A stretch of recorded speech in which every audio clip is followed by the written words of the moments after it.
Welcome to Tennis Spin, where we put our spin on your tennis. Guys, I was cleaning out the storage room at the club, and I actually stumbled upon this thing. I was like, oh my gosh, what is that thing? Look at how cool that racket looks.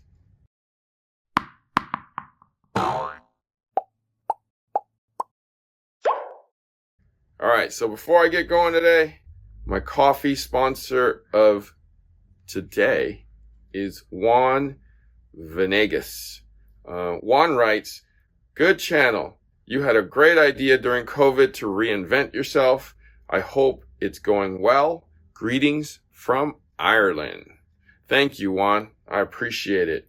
And I appreciate you sponsoring my hot cup of joe of the day. All right, Juan, thank you so much. If you want to sponsor my hot piping hot cup of joe of the day, network is buymeacoffee.com/tennis spin. Want to check out my merch? tennisspinusa.com. Thank you guys in advance. All right. So I remember when I was at the park by my house, they had a tennis director out there that gave lessons every Thursday night at 8 o'clock. And my buddy and I would go down there and just kind of play doubles with everybody who was there and just dropped in. And his name was Emmanuel. Shout out, Emmanuel, if you're still out there playing tennis. And we're talking 1980 something. So hopefully you're watching me.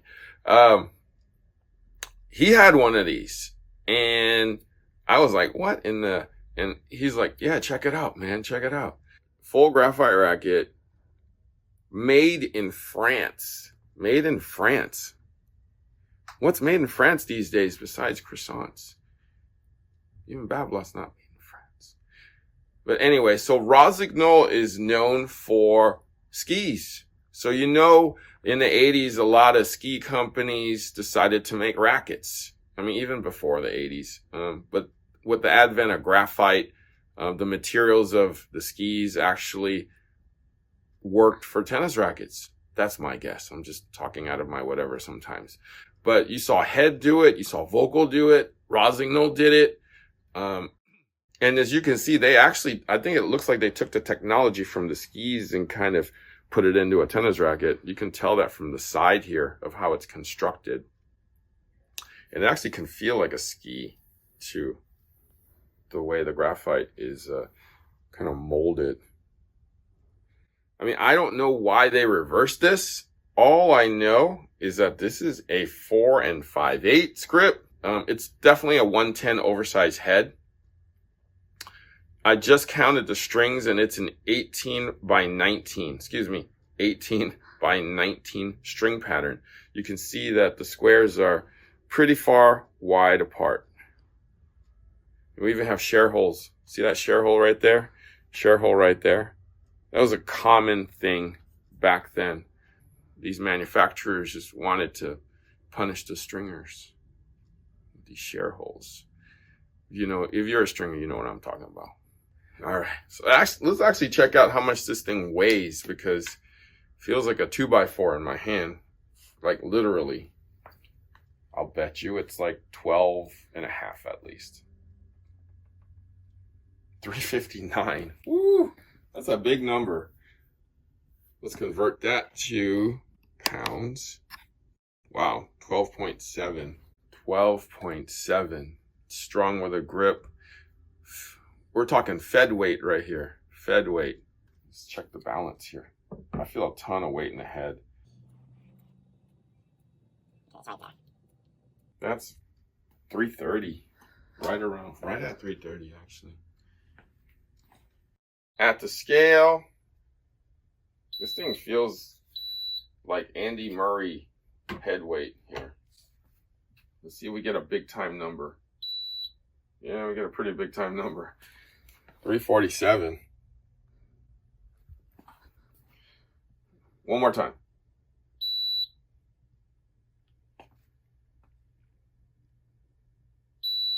347. Yep. That's a pretty big time number. I haven't seen one of those numbers. Actually, I've never seen a number like that in a standard stock racket, only in pro stocks. So let's quickly review. All right, guys. So let's quickly take a look at the numbers.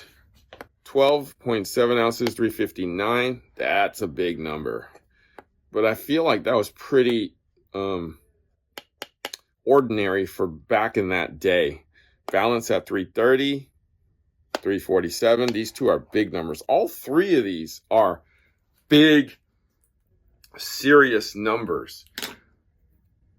But we're talking about 1980, mid 80s to late 80s. That's it could have been before that too, to tell you the truth, because I didn't see or realize it until about 88, 87. So these rackets had to have been out before that. So I guess they were trying to compare the weight and the balance to like wooden rackets, and that would totally make sense that these numbers are so high. Let's actually see how they play.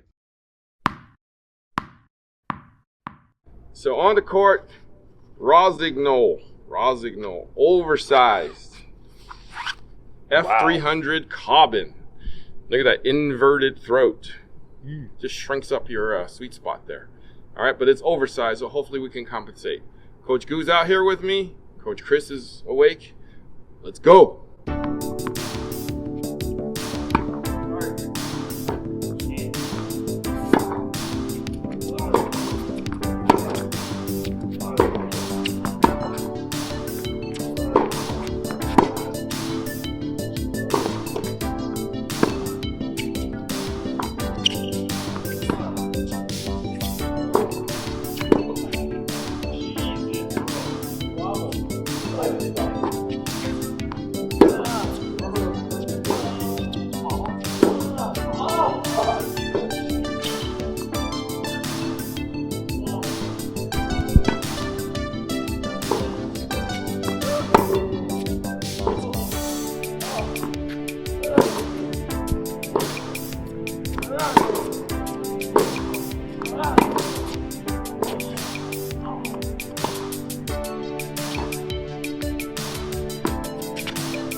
All right, so we just got off the court. F300 carbon, Rossignol, made in France, long time ago. Older than Coach Chris, older than Coach Goo. Not quite combined though, but pretty freaking old. Coach Goo, what'd you think? Honestly, it's a fun racket to play with. I don't know the head size, but it's huge. 110. 110. Oh, wow, that's pretty big. Honestly, great feel, great pop. And very flexible for a huge head like this. Usually, rackets nowadays that are oversized are pretty stiff because they just want that power. But like this racket actually delivers nicely, great flexibility, great feel for an oversized head. And honestly, really shocked at how well it played. Like it felt great, felt smooth, felt like I can get around every ball, and surprisingly, it's great feel for a big head. So, back to you. So Coach Goo is right. They don't make rackets actually like this anymore. It's kind of like modern day pro stock because this thing is heavy. It's thin beam heavy and large. There's no such thing these days anymore. Think of a racket that's thin beam, large, oversized. Only in Serena Williams. Yeah, that's only 104 though. Yeah. 102, 104. This is 110. That's a lot. Yes. They don't do this anymore, unfortunately, because I think a lot of people would benefit from a racket like this, especially in this weight and balance. Mm-hmm. Did it benefit you, Coach Chris? Not really.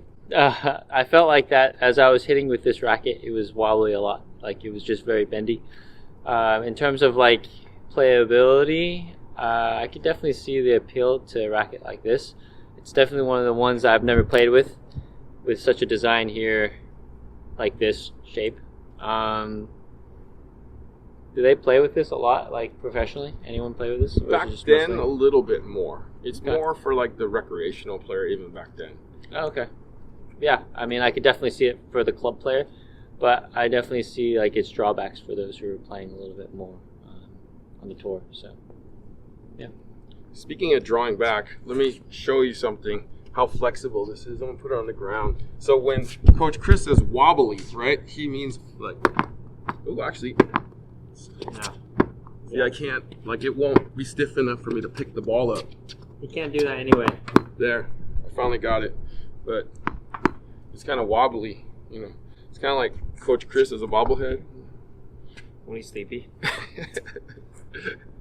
But yeah, no, heavy, oversized, thin beam. So you get the control here, you get the power, and the big sweet spot there. Definitely the heft for more power too. I mean, back in the day, this was like high tech. I mean, this was like $200 back in the day. That's a lot of money. So I think Rossignol is still around in skis, but they abandoned tennis 20 years ago or more. Oh, wow. So I don't know, maybe it was this inverted, sad face throat here. Set you up for. It looks like a snowshoe. Looks like a snowshoe. What do you think? This is true. Maybe that's why they stuck to skis. Probably put this on my foot. Maybe. You see this at Goodwill? Pick it up, okay? You can get it for probably $5 or $10. Anyways, want to thank my man, Coach Goo. Goo, where can we find you? You can find me at hu.tennis. I'll also be posting content there as well. Coach Chris, where you at? Find me at CV Chen Tennis. That's it. And that's it. That's it. Thank you for watching Tennis Spin, where we put our spin on your tennis.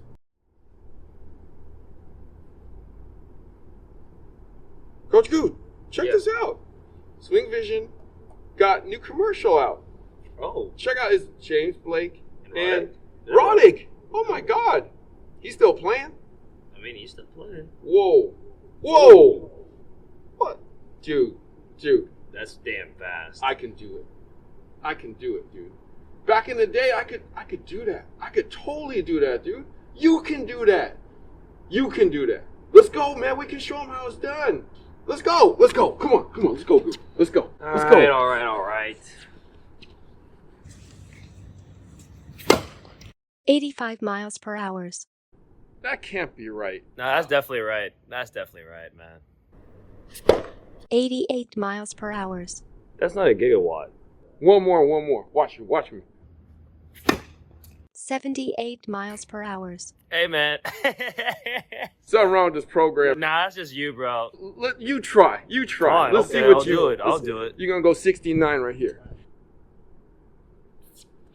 127 miles per hour. You can check out your serve speed on Swing Vision 2.